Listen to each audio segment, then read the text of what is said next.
하나님 아버지, 이렇게 복된 주일날을 또다시 저희에게 허락해 주시고 저희들 하나님의 존전 앞으로 불러 모아 주시고 하나님의 은혜를 받게 하시고 하나님 앞에 감사하고 찬양하며 간구할 수 있는 기회를 주신 것을 감사합니다. 다시 한번 하나님 말씀을 통해서 성령님의 역사를 통해서 우리의 생각은 더 명민해지고 우리의 감정은 더 뜨거워지고 우리의 의지는 더 굳세어져서 이 모든 것이 하나님을 사랑하는데, 다른 사람들을 사랑하는데 열매로 나타나게 도와 주옵소서. 예수님 이름으로 기도하옵나이다. 아멘. 무슨 일을 하든지 기초가 튼튼해야 합니다.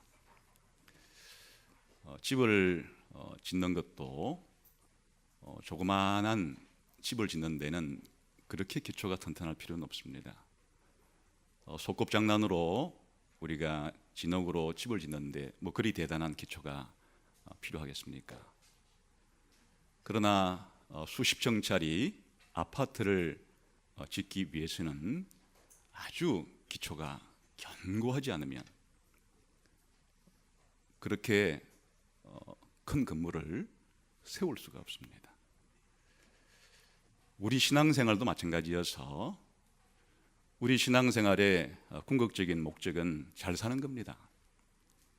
잘 사는데 그냥 잘 사는 것은 아니고 하나님 앞에서 잘 사는 거예요. 하나님이 원하시는 대로 잘 사는 겁니다. 그것은 하나님을 전심으로 사랑하고 또 내가 관계를 맺는 다른 사람들을 진심으로 사랑하는 것이 잘 사는 거죠. 그런데 이렇게 잘 살기 위해서는 기초가 필요해요. 그냥 잘 살아지는 것이 아니에요. 우리가 잘 살기 위해서는 잘 살 수 있는 기초를 튼튼히 가져야 해요.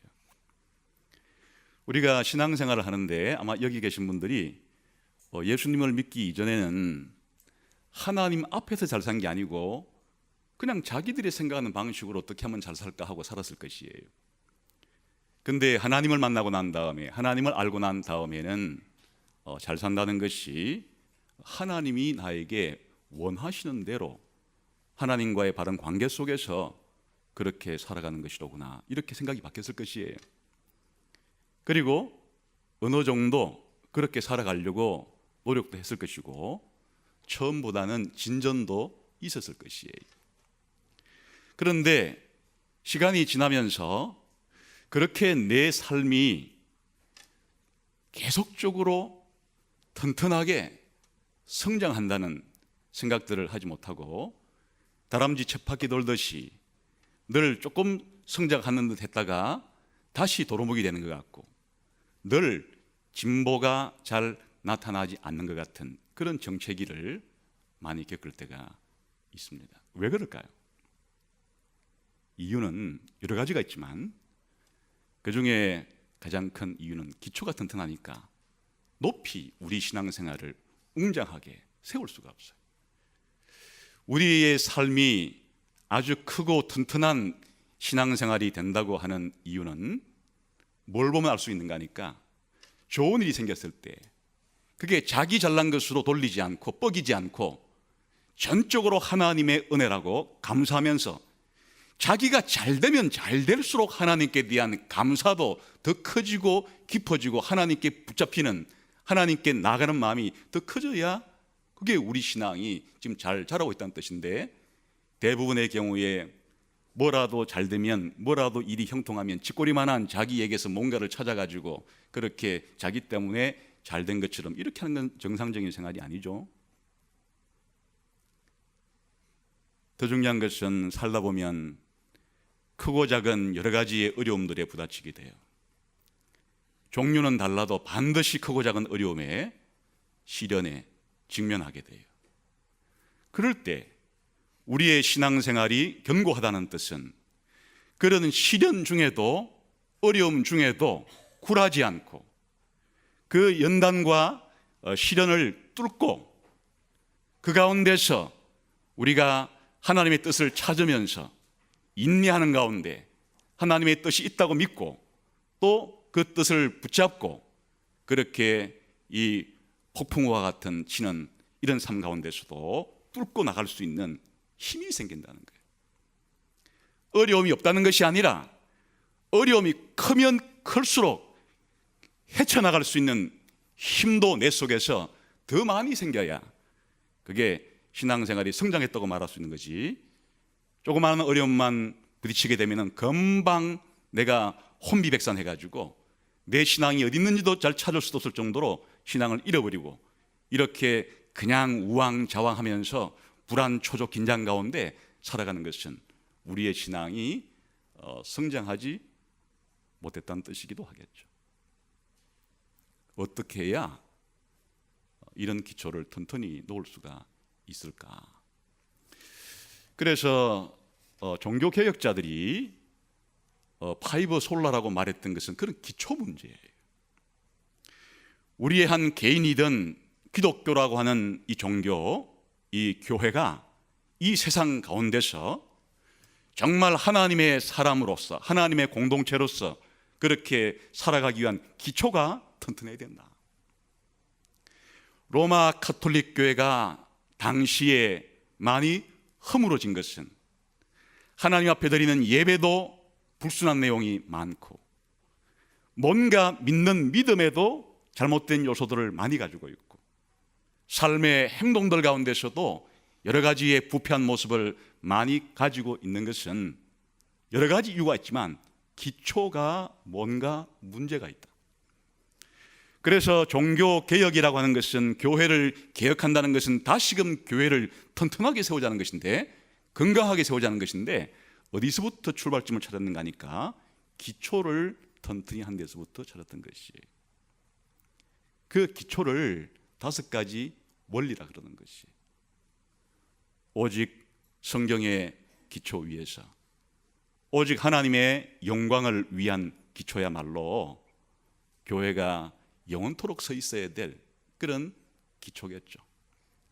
모든 출발은 하나님께로 시작되는 것이 이 우주에 존재하는 모든 존재 자체가 하나님으로부터 시작하는 것이에요.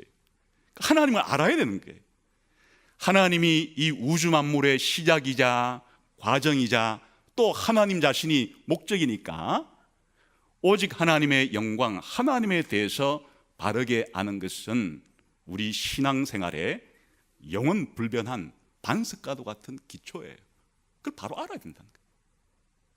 그뿐 아니라 그 하나님께서 우리 가운데 어떻게 믿으라고 어떻게 살라고 계시해 주신 것이 성경이니까 오직 성경의 기초 위에서 우리의 모든 신앙생활을 건축해야 된다는 게 오직 성경의 원리예요. 이 하나님과 하나님께서 계시해 주신 성경에 기초할 때 그 다음 중요한 사실은 우리가 타락이기 때문에 타락한 이후에 우리가 하나님의 진노와 심판을 받을 수밖에 없게 됐기 때문에 중요한 것은 구원 문제예요. 어떻게 우리가 구원을 받을 것인가? 구원 문제에 있어서도 어떻게 구원을 받을 것인가? 구원받은 이후에 어떻게 살 것인가? 최종적으로 어떻게 천국에서 구원이 완성될 것인가? 이 구원의 시작과 과정과 결말을 다 알아야 되지만 이 문제 또한 더 원천으로 거슬러 올라가야 되는 것이 구원의 기초로 올라가야 되는 것이 천국에서 영원한 구원의 완성은 지상에서의 평생토록 아니면 역사의 끝까지 진행되는 구원의 과정을 알아야 되는 것이고 이 모든 구원의 과정은 구원의 출발점을 알아야만 그 다음부터 건축되게 되는 것이에요. 그래서 오직 하나님의 은혜로 오직 그리스도로 말미암아 오직 믿음으로 구원 의롭게 된다 하는 이 칭의의 문제는 구원의 기초 문제예요. 구원의 출발점 문제예요. 나머지 우리가 살아가는 데 필요한 구원의 모든 것들을 이 기초 위에 세워야만 우리의 구원이 우리의 구원관이 우리의 구원받은 삶이 바르게 건축될 수 있는 그런 문제니까 이 칭의에 대한 진리를 잘 모른다는 겁니다. 칭의에 대한 진리를 부분적으로 안다는 것은 우리의 구원 생활을 제대로 건축할 수가 없다는 뜻이에요. 신앙생활을 하다가 잘못된 길로 갈 수밖에 없다는 뜻이에요. 그래서 루터는 이 칭의의 이 진리를, 칭의에 대한 이 가르침을 교회가 세워지기도 하고 무너지기도 하는 그런 기초라고 말했던 것이에요. 그래, 여기에 오늘 제가 여러분들에게 다시 한번 이번 종교개 500주년을 맞이해서 무엇을 여러분에게 다시 한번 강조하고 싶은 것인가 하니까 한번 우리의 기초를 다시 돌아보자, 재점검하자. 원래 2007년을 그런 기회로 삼자. 매해를 그리 해야 되겠지만 지금까지 내 신앙생활을 어떤 기초 위에 세웠는지를 점검해보고 우리가 앞으로 나아가기 위해서 정말 신앙생활을 풍요롭게 제대로 하기 위해서 기초를 바르게 세우면 좋겠다, 그런 생각을 하게 되었어요. 여러분도 그런 기회로 올해를 삼으면 역사가 주는 이 교훈이 우리에게 많은 도움이 될 거라고 생각을 해요. 그런데 이 오직 이신칭이라고 하는 교리가 그래 중요한 것이에요. 그러니까 칭의만이 구원에 대해서 알아야 될 것은 아니에요.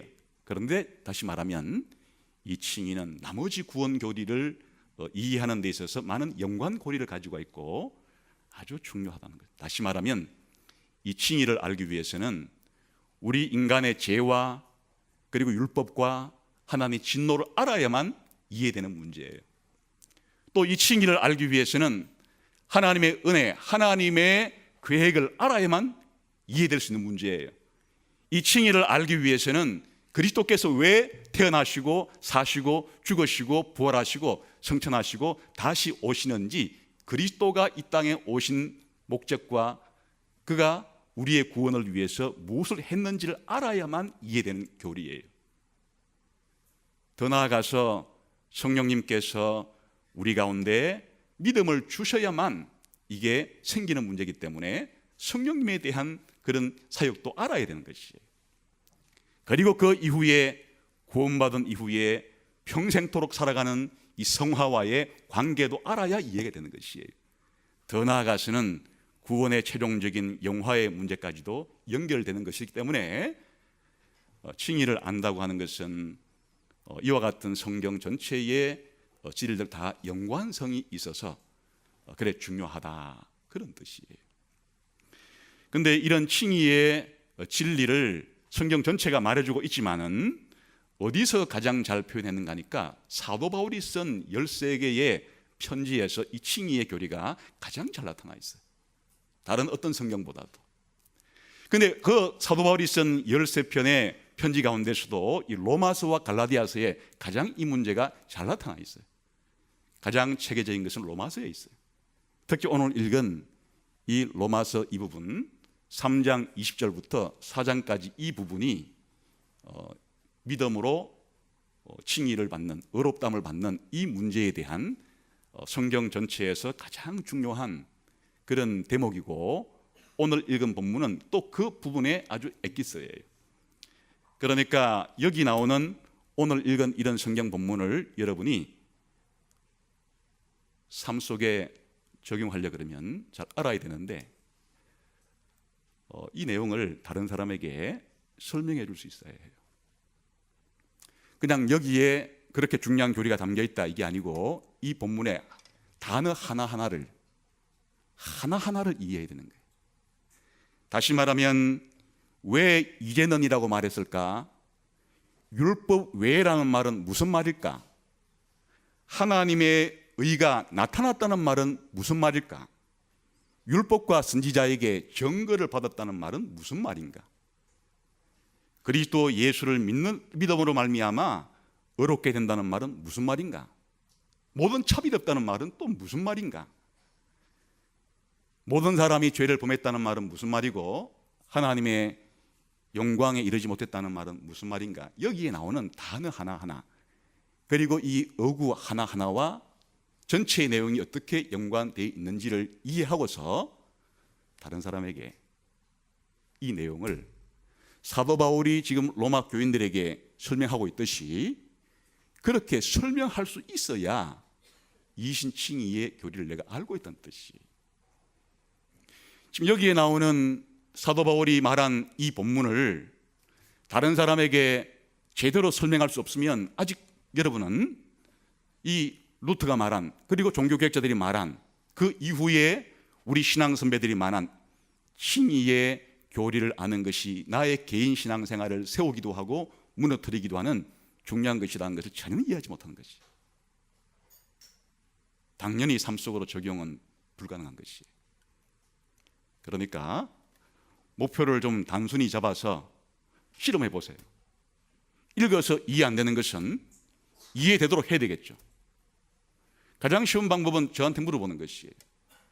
그러나 일일이 물어볼 수가 없으니까 제가 이렇게 설교를 하는 것이고, 또 북카페에 있는 주석들을 찾아보시면 되는 것이에요.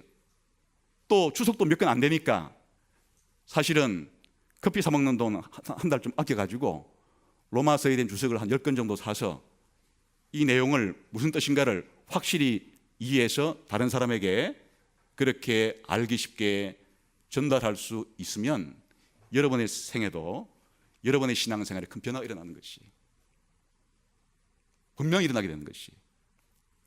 우울증에 걸린 것도 해결돼요.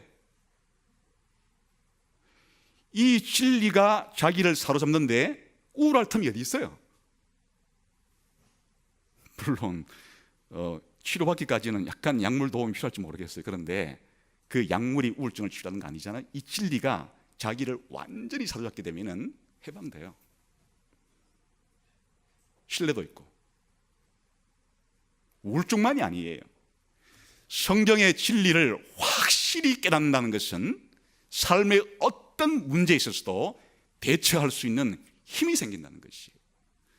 그러니까 하여튼 이 본문에 대해서는 좀 암기 정도를 하는 게 좋을 것 같아요. 암기도 하고, 암기까지도 했다고 되는 문제가 아니에요. 하여튼 설명할 수 있어야 돼요. 한번 그렇게 해보세요.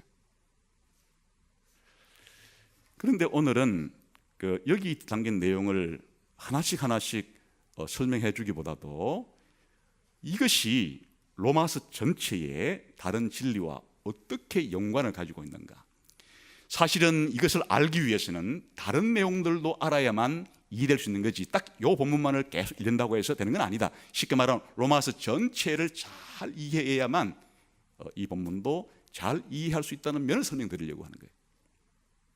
오늘은 우리가 이신칭의의 이 교리를 잘 알기 위해서는 적어도 로마서 전체의 내용을 연관시켜서 이해해야만 이해가 된다. 다시 말하면 로마서 전체를 한번 제대로 공부를 하면 좋겠다는 뜻이기도 해요. 우선 핵심 요지만을 말씀드릴게요. 칭의라는 것이 왜 중요한 것인가 하니까 기본적으로 최후의 심판대 앞에서 생길 일에 대한 것이에요. 최후의 심판대 앞에서 하나님께서 우리를 정죄하시면 지옥 가게 되는 것이에요. 최후의 심판대 앞에서 하나님께서 우리를 의롭다고 선언하시면 천국 가는 것이에요. 그러니까 칭의가 왜 중요한가 하니까 지옥 가고 천국 가는 이 문제가 바로 칭의라는 문제에 걸려 있는 것이에요. 그런데 최후의 심판 아직 오지 않았는데도 지금 예수 믿기만 하면 최후의 심판 때에서 할 그 하나님의 선고를 예수 믿는 순간에 하나님께서는 미리 앞당겨서 그렇게 의롭다고 선언해 준다는 것이 그게 칭의예요. 일단 중요하다는 점을 말씀드려서 이 칭의라는 것은 하나님의 최후의 법정에서 최후의 심판대 앞에서 벌어지는 법적인 이와 같은 선언을 가리키는 것인데, 여기 내용이 두 개가 있어요. 죄 용서에 대한, 죄를 용서해 줬다는 것에 대한 선언이고, 더 중요한 것은 너는 이제 의인이 됐다고 하는 선언이에요. 그래야 이제 하나님 관계를 맺을 수가 있고 모든 신앙생활을 출발할 수가 있어요. 그러니까 이게 칭의라고 하는 중요성에 대한 기본적인 정의인데, 이게 그럼 어떻게 일어나는가, 우리한테 일어나는 이유가 있겠죠? 그걸 이제 이 로마서 본문에서는 세 가지의 중요한 각도에서 혹은 차원에서 그래 설명해 주는 것이에요. 24절에서는 기본적으로 이와 같은 칭의는 어떻게 우리 가운데 일어난다고요? 하나님의 은혜로 값없이 일어나는 거예요. 그게 한 가지 차원이에요. 두 번째는 하나님의 은혜로 어떻게 값없이 이루어질 수 있는가 하니까 그리스도께서 우리를 위해서 구속해 주신 그리스도의 구속 때문에 이런 일이 일어나는 것이에요. 그리고 이런 일을 받아들이는 것은 믿음으로만 이 문제를 받아들일 수가 있어요. 그게 이제 지금 이 본문에 나오는 중요한 칭의에 대한 여러 가지 이야기들이에요. 그래서 이 본문에 대한 이 내용들은 골자가 그렇다는 것만 아시고, 그러면 이것이 이런 것을 안다고 해서 다른 문제와 어떻게 연관이 되는가? 로마서 이 앞부분에 나오는 1장 18절부터 3장 20절까지 바로 이 앞부분이 이제 로마서의 본론의 첫 부분이에요. 왜 이런 칭의가 필요한지를 설명해 주는 거예요. 왜 하나님께서 우리들에게 그리스도께서 우리를 위해서 행하신 그 구속을 은혜로 믿음으로만 주어야 되는가 하니까 그것은 바로 예수 믿지 않는 모든 사람들에게 처해 있는 심각한 문제 때문에 그런 거예요. 그게 뭔가 하니까 하나님의 진노 아래 있기 때문이에요. 우리가 예수님을 믿기 이전에 선하고 어려운 상태로 있어서 그냥 죽으면 영원한 천국에 가면 이런 칭의라는 것이 필요가 없어요. 우리가 착한 삶을 살기만 하면은 영원한 천국에 갈 수 있다면 칭의가 필요가 없어요. 근데 왜 칭의가 필요한가 하니까 1장 18절부터 3장 20절까지 로마서의 첫 번째 중요한 본론의 단락인 하나님의 진노가 모든 죄인들에게 나타나기 때문에 그런 거예요. 그래서 이 로마서의 앞부분은 무엇을 설명하고 있는가 하니까 1장 18절부터 1장 마지막까지는 하여튼 모든 이방인이라고 불리는 유대인을 제외한 이 세상에 존재하는 모든 민족들, 모든 사람, 모든 이방인들은 전부 다 하나님의 진노 아래 있다고 하는 것을 말해주는 거예요. 그럼 유대인들은 아니냐? 그 아니에요. 2장부터 3장 8절까지는 유대인들이 율법을 가지고 있어도 율법을 행하지 못했기 때문에 역시 율법이 없는 이방인들과 마찬가지로 하나님의 진노 아래 있다. 그래서 이제 3장 9절부터 20절까지는 이방인이든 유대인이든 할 것 없이 모든 사람들이 최후의 심판대 하나님의 법정에서 하나님 앞에 심판을 받을 수밖에 없는 진노와 저주 아래 있다고 그렇게 설명을 해서 지금 이 로마서 3장 20절부터 4장까지의 이 칭의를 알기 위해서는 이걸 모르면 칭의라는 것이 사상 누각이 되는 것이에요. 이와 같이 하나님의 진노 아래 있다는 사실을 알지 못하면 칭의라는 것이 그냥 공허한 얘기가 되는 거예요. 다시 말하면 여러분들 가운데 이신칭의가 복음이 안 되고 있는 사람들, 믿음으로 어렵다 함을 받는다는 것이 여러분의 인생의 최고의 복된 소식, 기쁜 소식이 아닌 사람들은 무엇 때문에 그런가 하니까 여러분이 하나님의 진노 아래 있다는 사실, 여러분이 하나님께 칭의를 받지 못하면 영원한 저주와 심판과 형벌 가운데 있다는 사실을 깨달아 본 적이 없거나 느껴본 적이 없거나 진지하게 이 문제 때문에 고민해 본 적이 없는 사람은 칭의라고 하는 교리가 돌 씹는 것처럼 자기 귀에는 아무렇게 복음의 소리로 들리지 않는 것이, 왜 루터가 이 칭의의 교리를 발견했을 때 복음이 되는가 하니까 이 자신이 하나님의 진노 앞에 있는 죄인이라는 사실을 철두철미하게 깨닫고 느꼈고 삶 가운데 이것이 중요한 문제였기 때문에 그에게 칭의는 이 세상에서 가장 기쁜 소식이 된 거예요. 지금도 마찬가지예요. 여러분들이 예수 믿지 않는다면 하나님의 저주와 심판과 진노를 영원한 지옥에서 영원히 보낼 수밖에 없는 그런 비참한 존재라는 사실을 절감하지 아니하면 칭의는 복음이 아니라 자기와는 아무런 관계가 없는 사람들인데, 그런 사람들이 불신자들이 불신자들은 자기를 죄인이라고 깨닫지 않기 때문에, 하나님의 진노 아래 있다고 생각하지 않기 때문에, 이런 하나님이 칭의를 해주신다는, 하나님이 어렵다 한다는 것이 그들에게는 아무 관계가 없어요. 그러니까 이 진리를 알기 위해서는 이 앞부분에 있는 내용과 긴밀한 관계가 있어서 이 앞부분에 있는 내용을 충분히 이해를 해야만 이신칭의의 이 진리도 알 수 있다, 그런 뜻입니다. 그러면 이런 칭의를 깨달았을 때 어떤 삶의 변화가 생기는가? 그게 5장부터 8장까지 이야기인데, 삶의 변화 중에서 가장 중요한 변화는 영원한 영광스러운 천국에 갈 수 있다고 하는 확신을 가지게 되는 거예요.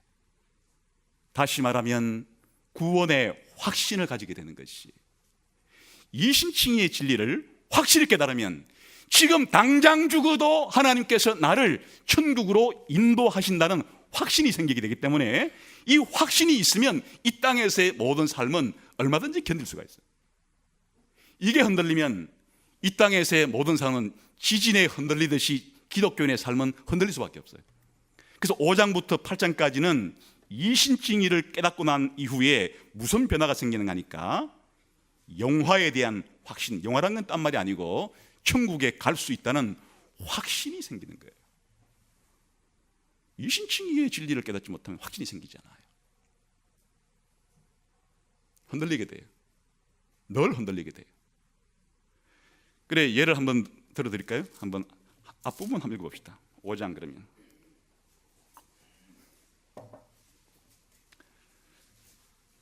5장 1절 읽어봅시다. 시작. 그러므로 우리가 믿음으로 의롭다 하심을 받았으니 우리 주 예수 그리스도로 말미암아 하나님과 화평을 누리자.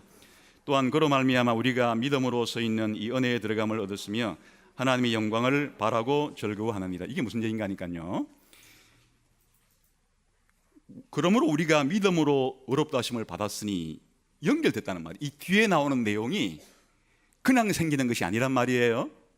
하나님과의 평화가 맺어지게 되면 우리의 모든 불안이 사라지겠죠. 내가 이제 하나님의 진노 아래 있지 않고 하나님이 나에게 가장 복을 내려주시는 분이라고 하는, 친밀한 분이라고 하는 하나님과의 이런 평화가 생겨나게 되면 은혜 안에서 하나님께 나갈 수가 있어요. 기도로 나갈 수가 있고 하나님께 교제하러 나갈 수가 있게 되고, 하나님의 영광을 즐거워한다는 얘기는 나중에 하나님께서 나에게 영광을 주신다고 하는, 이 부활의 영광을 주신다고 하는, 그 영원토록 나에게 영광을 주신다고 하는 천국에 대한 이야기, 천국에서의 영원한 복된 영광스러운 삶을 준다는 것에 대한 소망이 생겨나게 된다는 뜻이에요. 이게 왜 생기는가 하니까 믿음으로 의롭다함을 받는 걸 알아야만 생겨나는 결과라, 그런 뜻이에요. 끝에 8장 끝에 다시 한번 이런 주제를 반복하는데, 아니 조금 더 그러면 5장 보고 봅시다. 5장의 뒷부분에 8절 9절 한번 읽어봅시다. 아니 9절 10절 시작. 그러면 이제 우리가 그의 피로 말미암아 의롭다 하시면, 이게 무슨 주제예요? 그의 피로 말미암아 의롭다 하심을 받았은 즉 무슨 주제를 알고 있다는 뜻이에요? 이신칭의의 진리를 알고 있다는 뜻이죠. 그렇게 되면은 또 어떤 문제가 발생하는지 시작. 더욱 그로 말미암아 진노하심에서 구원을 받을 것인. 이거 언제 일어날 일이에요?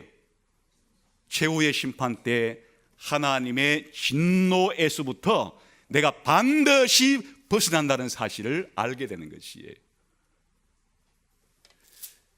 이게 8장 끝부분에 다시 이제 어떤 식으로 이야기되는가 하니까, 그럼 그때가 되기 전까지 이 세상에 사는 동안에 우리에게 무슨 일이 생겨요?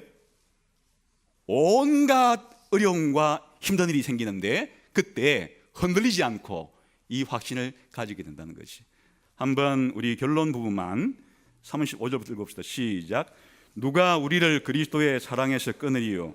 환난이나 곤고나 박해나 기근이나 적신이나 위험이나 칼이라. 이것은 이렇게 이신칭이 믿음으로 의롭다함을 받아도 하나님의 최후의 심판 때에서 진노를 받기 전까지는 이 땅에서 우리의 삶 가운데 무슨 일이 생긴다는 것이에요?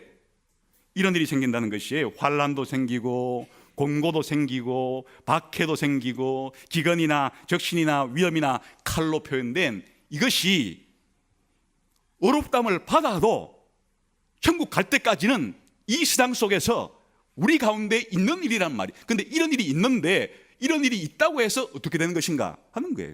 하나님의 사랑에서, 그리스도의 사랑에서 이런 것들이 나를 끊어낼 수 없다 하는 말이겠죠. 계속 30절 시작.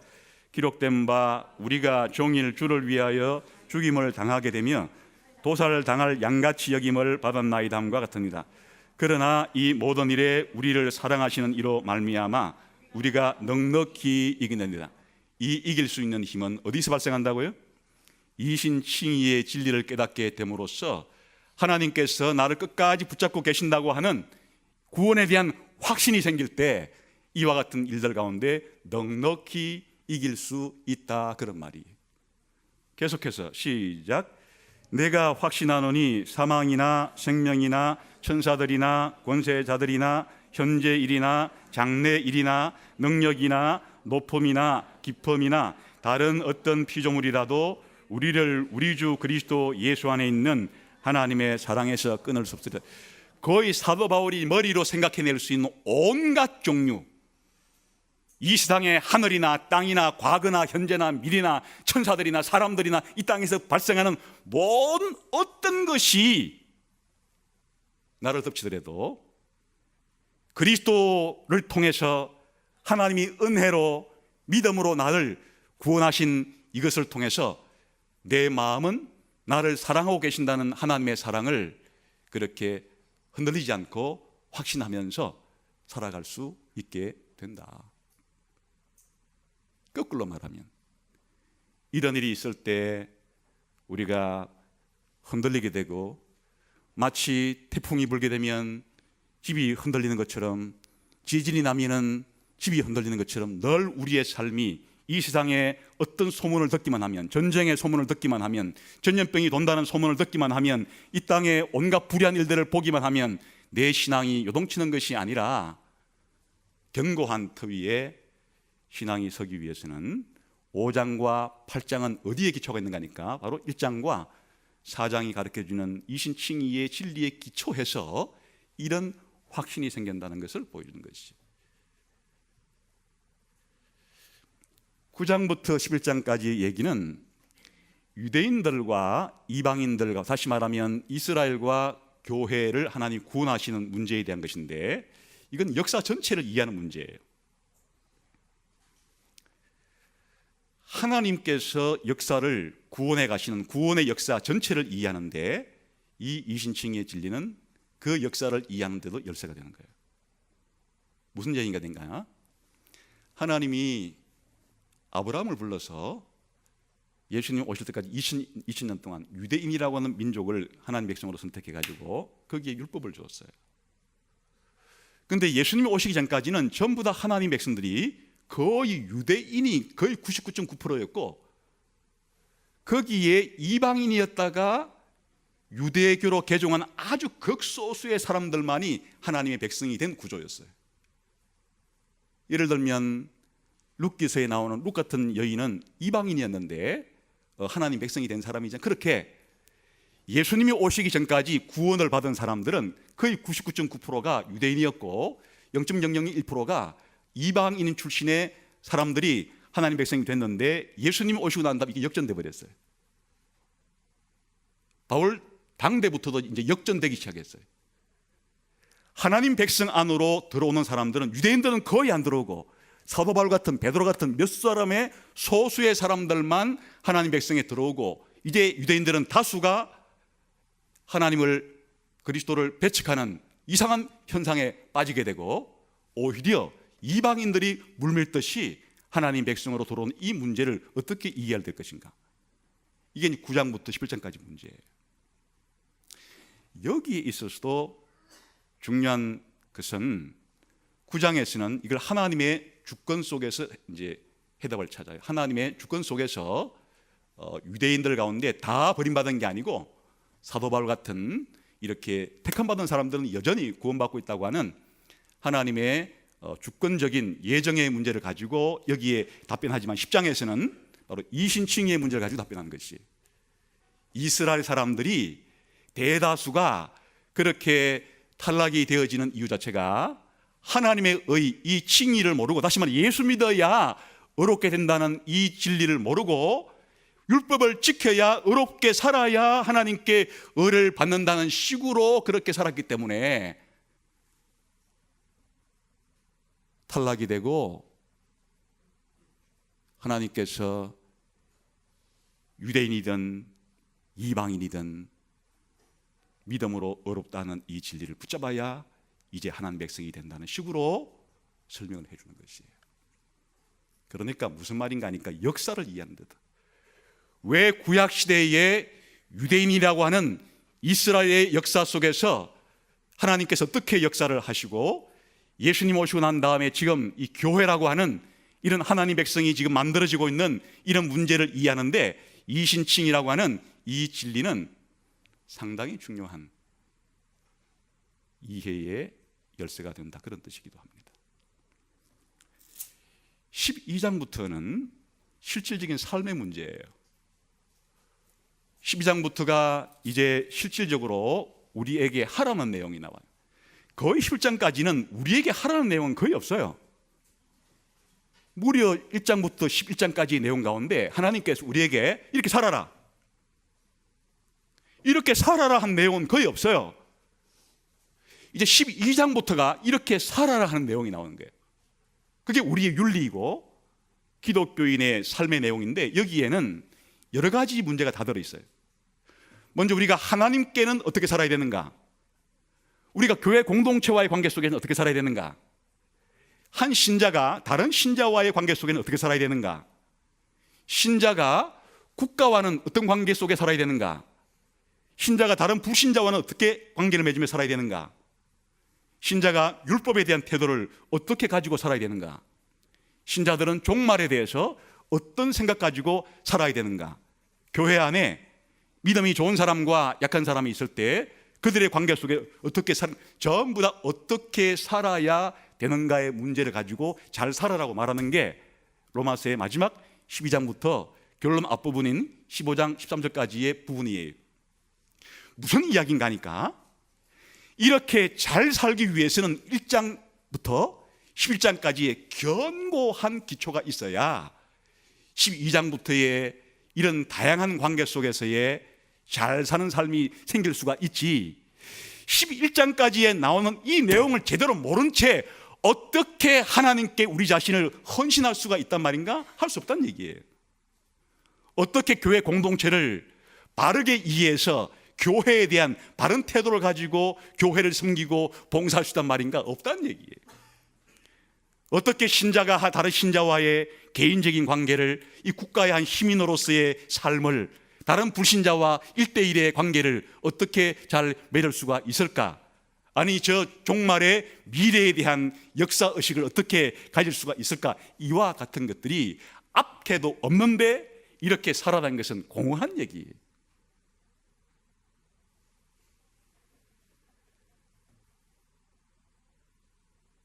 기독교를 오해하는 사람이 많아요. 11장까지는 있어도 그만 없어도 그만이라고 생각하는 사람들이 많아요. 그냥 12장부터만 있다고 있으면 된다 생각하는 사람들이 많아요. 그것은 다른 불교나 유교나 힌두교나 이 세상에 있는 다른 모든 종교에서 말하는 뭐 5개, 무슨 뭐 8개, 무슨 나름대로의 그런 계율을 가지고 윤리적으로 잘 쓰자, 그 얘기와 다를 바가 하나도 없는 얘기. 그러니까 기독교인들이 하나님에 대해서, 교회에 대해서, 다른 신자에 대해서, 국가에 대해서, 다른 불신자에 대해서, 그리고 우리가 율법을 어떻게 대해야 되는가, 이 종말에 대해서 어떻게 대해야 되는가, 믿음이 좋은 사람은 약한 사람에 대해서, 믿음이 약한 사람은 믿음이 좋은 사람에 대해서 상호 어떻게 존중하며 살아야 되는가, 이런 문제들이, 이런 이신칭의의 진리라고 하는 진리를 제대로 잘 깨달을 때 우리의 성화라고 부르는 신자의 삶을 크고 튼튼하게 구축할 수 있다, 그런 말이죠. 그러니까 지금 결론은 뭐예요? 제가 오늘 여러분들에게 적어도 올해가 다 가기 전에 뭐 하나는 확실했으면 좋겠다 그랬어요? 아직 말 안 했나요? 이 로마서 오늘 읽은 이 본문만큼 잘 해설했으면 좋겠다 그랬는데, 이거 잘 해설하기 위해서는 지금 보니까 뭘 알아야 이걸 잘 해설할 수 있다고요? 로마서 전체를 잘 알아야 해석을 잘할 수 있다는 뜻이니까 원래 한번 로마서를 좀 공부해 보세요. 한번 이제 연말이 되기 전까지.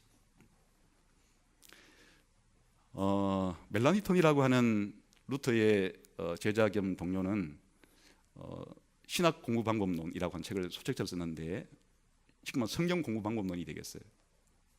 성경을 66권이잖아요. 다 공부해야 되겠죠. 근데 순서가 있어야 되잖아요. 먼저 공부해야 될 부터 이제 차근차근 공부해야 되니까 66권 가운데 그 어느 성경책부터 공부를 시작하면 좋겠어요, 여러분 생각에는? 하나님, 제가 성경을 원래 정말 공부 시작하고 싶은데 어떤 성경책부터 공부해야 될지를 점지해 주시기 바랍니다. 제가 이제 딱 눈을 떠가지고 착 펼칠 그 성경을, 제가 이제 성경을 공부를 처음 출발하고는 하나님의 계시로 알겠습니다 하고, 스바냐부터 하나님이 공부를 하라고 하시는구나, 이렇게 하는 것은 너무 자의적이잖아요. 그 멜라니톤은 이제 신학생들에게, 아니 신자들에게 66권 성경책을 이렇게 하면 공부하면 좋다 제안을 했는데, 한번 그게 설득력 있는지 들어보세요.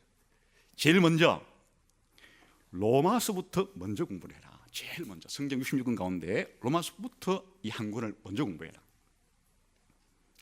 이제 대화 어느 정도 알았다고 싶으면, 어느 정도 로마서 공부가 끝났다고 싶으면 다른 그 신학에 나오는 서신서들을 그렇게 공부를 해라. 그 다음에 복음서로 돌아와서 공감복음부터 그렇게 공부를 하고 요한복음으로 복음서 공부를 끝내라. 그러니 구약에 들어가 가지고 모세오경을 창세기부터 시민까지 공부를 하고, 그 다음에 시편을 공부하고 선지서를 공부하라. 이건 뭐 정답이라기보다는 어쨌든 멜라니톤이라는 사람이 성경을 읽으면서 그 당시 종교개혁자로서 그 당시 성도들에게 또 신학생들에게 이런 식으로 공부하면 좋다고 그렇게 말했어요. 저는 뒷부분까지는 동의 안 되는데 딱 첫 부분까지는 동의했어요. 어쨌든 66권 가운데 제일 먼저 한번 공부할 책을 선택하라 그러면 로마서를 택하면 좋다. 성경 공부의 출입문으로 삼으면 좋다. 이유는 제가 지금 설명드린 것처럼 구원에 대한 진리를 그래도 성경 전체에서 가장 짜임새 있게, 가장 체계적으로 설명하고 때문에 그래. 근데 로마서를 공부한다는 것은 이런 것이 아니에요. 그냥 한번 설교를 들은 것으로 끝나면, 설교를 들은 것으로 끝나게 되면은 내용을 알 수가 없어요. 그 지난주 설교한 것도 원래 이번 또 물어보면 모르는 사람도 많은데 한 뭐 2년 정도 로마서를 설교한 거를 어떻게 이해할 수 있겠어요? 또 우리가 한번 로마서 공부를 예수대학 시간에 한번 했다는 것으로 끝내서도 안 되는 게, 다 했다고 하는 것은 어떻게 공부가 끝나는 거니까 내가 이 로마서를 다른 사람에게 알아듣기 쉽게, 알기 쉽게 가르치고 설명할 수 있어야 내가 이 로마서 공부를 다 했다는 뜻이에요. 내가 다른 사람에게 설명할 수 없는데 어떻게 공부가 된 거예요? 이해 안 된 것이에요. 이 로마서 공부를 끝냈다고 하는 것은 여러분들이 만약 부모 같으면 자녀들에게 뭐 초등학생 이상 가르칠 수 있어요.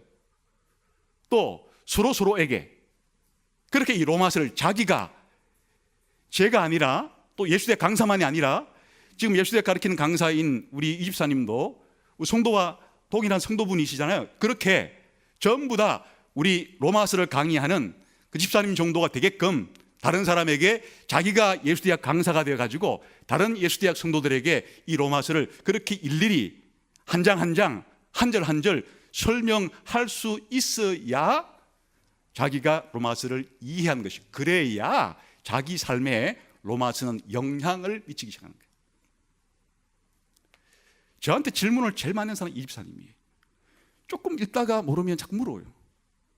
왜 그런가 하니까, 가르치려고 하니까 정확하게 가르쳐야 되니까 내가 어설프게 알고 있는 것은 어설프게 전달할 수밖에 없겠으니까 궁금한 거에 대해서는 정확하게 이해하기 위해서 물어요.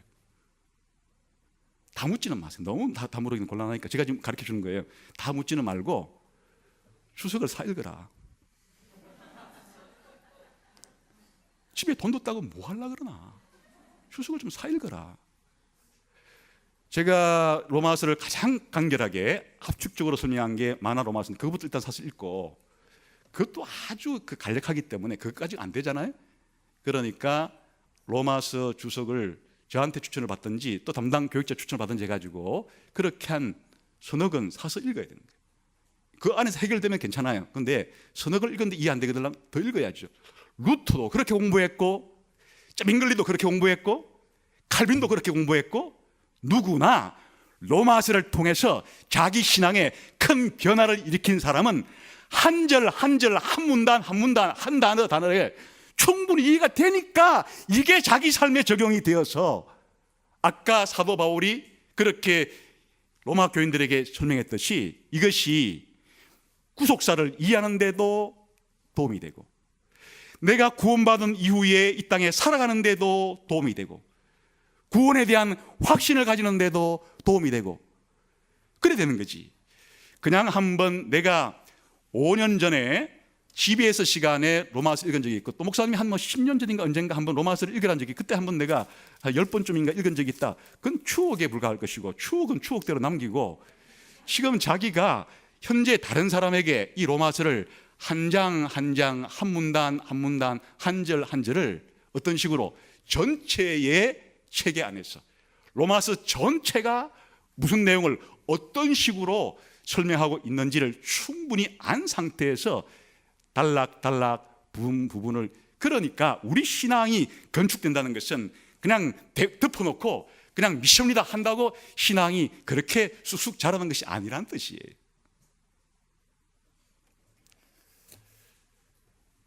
제가 오늘 여러분들이 굉장히 중요한 얘기 하나 해줬습니다.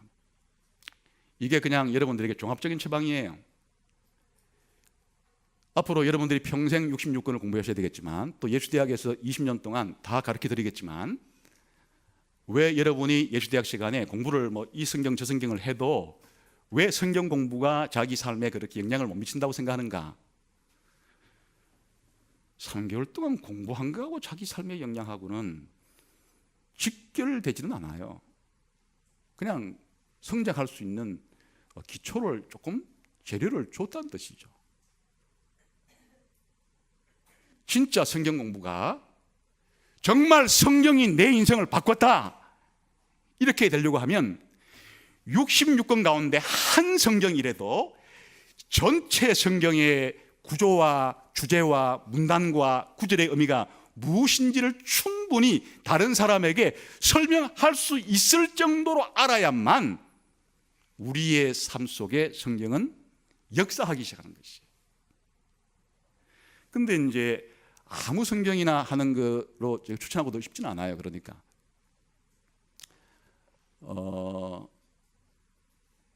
제가 지금 추천드리는 것이에요. 제가 설교를 해서 로마서를 앞으로 한 2년 동안 할 수도 있겠고, 또 지금 매 학기마다 로마서 3개월 정도 그렇게 전달해 드릴 수도 있는데, 그것만 가지고 그것이 여러분의 힘이 되지 않는다. 여러분이 일주일 동안 살면서 여러분이 스스로 보충을 해야 되는 거예요. 보충을 하는데 제가 지금 하나 제안을 드리는 거예요. 로마서라고 하는 이 성경책 한 권은 내가 다른 사람을 가르칠 수 있을 때까지 한 권을 공부해보자. 66권 가운데 성경 공부의 출발점을, 그 목표가 여러분이 성경을 그래도 공부했다 이렇게 말할 수 있는 수준이에요. 옛날 유교의 선배들이 공부할 때 그렇게 공부한 거예요. 처음 유교에 딱 입문해서 수당에서부터 천자문을 떼고 난 다음에 소학이라는 책을 배우고, 그 다음에 어떻게 가르치는가 하니까 논어라는 책을 가르칠 때 그 논어에 한 구절 한 구절을 읽어주고 암기하고 그 뜻이 무엇인지를 그렇게 충분히 다 알아야 그 다음 구절로 넘어가는 거예요. 이렇게 논어라는 책 한 권을 뗐다고 하는 공부했다는 얘기는 사실은 논어를 다 외우고 그 속에 있는 구절 구절을 다른 사람에게 그렇게 설명할 수 있어야 논어라는 책을 공부했다는 거예요. 지금 예수 믿은 지가 5년이건 10년이건 20년이건 30년이건 상관없이 이렇게 성경의 한 권이라도 이렇게 다른 사람에게 충분히 가르칠 수 있을 정도로 공부해 본 성경이 없는데, 성경 공부했다는 말 하지 말아야죠. 그냥 성경 공부하려고 하다 말았어. 이렇게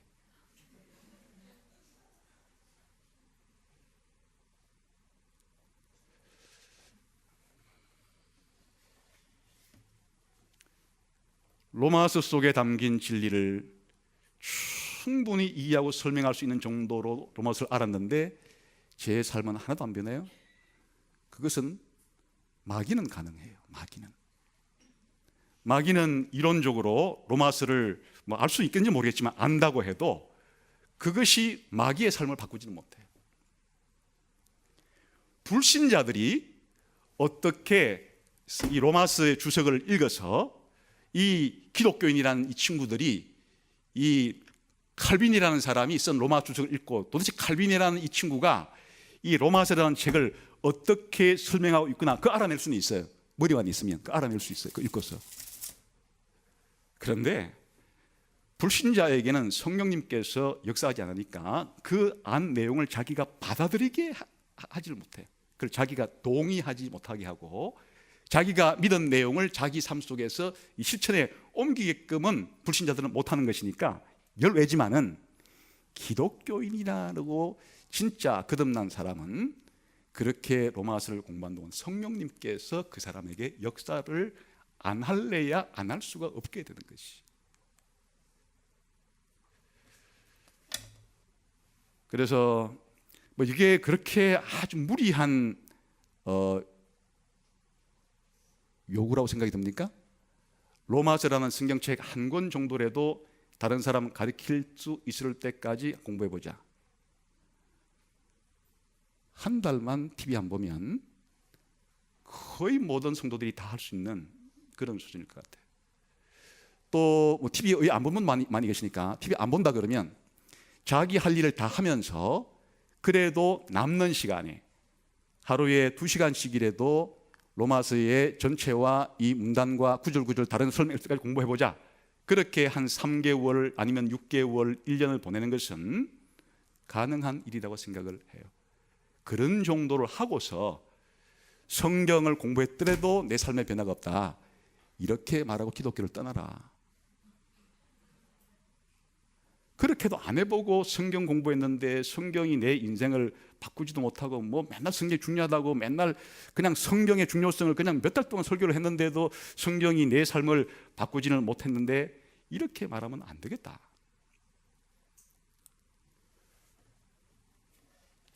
물론 이제 이렇게 한 분들도 있을 테니까 그렇게 한 분들은 계속 다른 성경 공부를 통해서 계속 그거를 이제 더 확대시켜 가야 하겠죠. 죽을 때까지.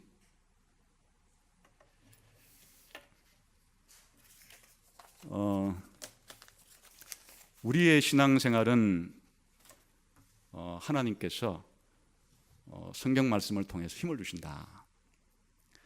그런데 힘을 주실 때 진리를 깨닫고 동의하고 우리 삶 속에 적용을 할 때 그게 우리 삶으로서 영향을 드러나게 되는 일인데, 성경을 공부한다고 할 때 설교 한번 들은 것으로 그냥 한번 듣고 다 잊어먹을 텐데, 한번 그래도 효과가 있는 것은 안 들을 때보다는 지금 여러분 마음속에 뭔가 성경을 읽고 싶은 동기부여도 생기고, 또 뭔가는 모르지만 그래도 여러분 몰랐던 것들을 깨닫기도 하고, 설교의 영향력은 여기까지예요. 다시 말하면 나머지 한 99%는 여러분들이 집에서 이 동기부여를 가지고 공부한 노력을 기울여야 신앙이 자라든지 말든지 하지, 딱 설교를 들은 것만 가지고 평생을 살려고 한다? 그것도 안 하는 것보다는 1000배, 10,000배 안 하는 것보다는 나아요. 그러나 여러분의 신앙이 더 견고하게 세워지려고 하면 그래야 되고, 사실은 제가 한 이렇게 주제를 설교할 때 사실 제 3시간 설교했으면 딱 좋겠어요. 3시간. 매 설교시면 3시간 정도. 그러면 적어도 그날 다루려고 한 주제를 좀 확실하게 그냥 그 책을 안 봐도 확실하게 알 정도까지 이렇게 시간 할 수 있는데 벌써 20분 되면 딱 끝내서 끝내거든요. 1시간 정도 이렇게 하니까 동기부여예요. 동기부여. 여러분들에게 기본적인 자극과 동기부여와 그리고 기본적인 어떤 핵심만 말해줄 뿐이지 이것이 여러분의 신앙이 되기 위해서는 끝난 이후에 함께 가족 모임 시간에 나누어야 하고 또 나누는 정도가 아니라 여러분이 그래도 하루 중에 아니면 일주일 단위로라도 이렇게 성경 연구하고 신앙서적을 읽는 시간을 투자해야 우리의 신앙이 견고하게 그렇게 세워진다. 그래서 저는 우리 예수가족교회 온 성도들이 그렇게 견고하게 세워졌으면 좋겠어요. 어떤 어려움도 어떤 역경도 어떤 시련도 닥쳤을 때 물론 그 가운데 힘들지만 인내할 수 있고 또 넉넉히 이길 수 있고 그런 사람들로 계속 자라갔으면 좋겠어요. 그렇게 하기 위해서는 오늘 제가 말한 것처럼 이신칭의의 이 교회 하나라도 확실히 먼저 알아보자. 그리고 로마서라고 하는 이 성경책 한 권을 한번 제대로 한번 그렇게 공부해서 가르칠 수 있게끔 만들어보자 해서 여러분의 신앙이 더 견고해질 수 있게 되기를 바라고, 다음에 이건 말고도 또 기초가 있지만은 일단 오늘 여러분들에게 이런 중요한 기초를 세우게 되기를 주님의 이름으로 축원합니다. 기도하겠습니다. 하나님 아버지 감사합니다. 이제 신앙생활을 시작할 수 있도록 은혜를 주셨는데 정말 잘 살게 해주시고 신앙생활 잘 건축하게 해주시고 하나님께서 원하시는 대로 하나님 백성답게 교회의 한 지체답게 이 세상에서 살아갈 수 있게끔 힘주시기를 원합니다. 통성으로 같이 한번 기도하겠습니다.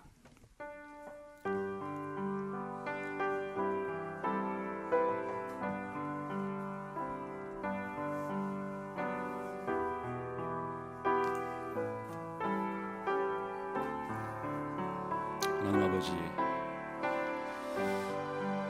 우리에게 말로 다 할 수 없는 은혜를 베풀어 주신 것을 감사합니다. 하나님의 은혜에 견고하게 뿌리를 내리고 틀을 잡고 기초가 생겨서 정말 이 세상을 살아갈 때 잘 살 수 있는 저희들 되게 해주시고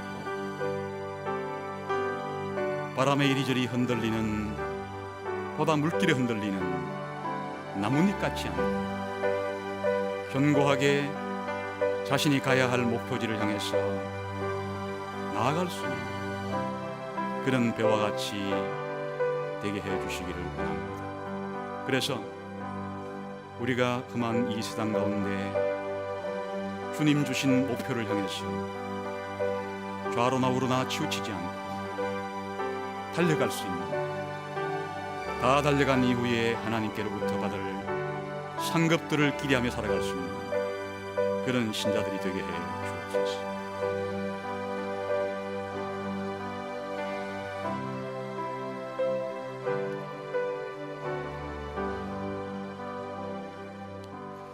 하나님 아버지 감사합니다. 아무런 받을 만한 조건도 자격도 없었던 저희들, 오히려 하나님의 진노를 받아야만 마땅한 저희들을 한량없이 사랑해 주셔서 예수님 보내어 주시고 예수님 통해서 저희를 의롭다 해 주시고 구원을 출발하게 해 주신 것 감사합니다. 아직도 가야 할 길이 많이 남아 있는데 멀고 험한 이 나그네 길을 걸어가는 동안에 하나님이 베풀어 주신 이 놀라운 은혜를 더 견고하게 알아서 우리의 삶도 더 견고하게 되어지게 해 주옵소서. 예수님 이름으로 기도하옵나이다. 아멘.